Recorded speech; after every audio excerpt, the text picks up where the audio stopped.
మావయ్య చెల్లి నిన్ను పూర్తిగా తినకుండా ఎందుకు వెళ్ళిపోతున్నారు మావయ్య? ఏమైంది మావయ్య? సడన్ గా పెళ్లి క్యాన్సిల్ అని ఎందుకు అంటున్నారు? చెల్లికి అందం లేదా, ఆస్తి లేదా, అభినయం లేదా, అనుకోలేదా? ఏం లేదు మావయ్య. దాని వంట అరగలేదా? టాబ్లెట్ ఇస్తా మావయ్య. అది నా చెల్లి పోలికలతో పుట్టినప్పుడే అనుకున్నాను, దానిలాగే దీనికి కూడా వంట రాదని. కుండ మార్పిడి పద్ధతిలో మీ అమ్మాయి నేను చెల్లిని బాగా చేసుకుందామని అనుకున్నాం కదా మావయ్య. కొండలు కొనేసి ఉంచా మావయ్య. జాపత్రి బిర్యానీ ఆకు వేసి టీ తీసుకుని తెచ్చిందిరా, దాన్ని ఎవరు చేసుకుంటా?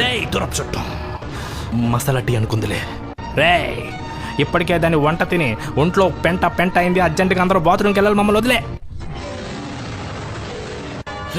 ఎవరా మా చెల్లి వంట బాగాలేదండి ఇది? 5 నిమిషాలు నాన్న, వాళ్ళు వచ్చేస్తారు నాన్న, చెల్లి వంట తినేస్తారు నాన్న, మీరు వెళ్ళండి. వాడిని బతిలాడుతావేంట్రా? వాడికి ఇంట్లో దీపం పెట్టేది కాదు, వంటింట్లో మంట పెట్టేది కావాలి. ఇదిగో వీడికి చక్కగా సంసారం చేసేది కాదు, చక్కగా సేమియా పాయసం చేసేది కావాలి. వాళ్ళని వాంతులు కక్కుతూ వెళ్ళని. ఎందుకు అందరినీ మోసం చేస్తున్నావు? చెల్లి వంట నీకు నచ్చుతుందా? నిజం చెప్పు. దాని వంట తిన్నప్పుడల్లా కక్కే వాంతు మీద ఒట్టేసి చెప్పు. దానికో దండం, దాని వంటకో దండం.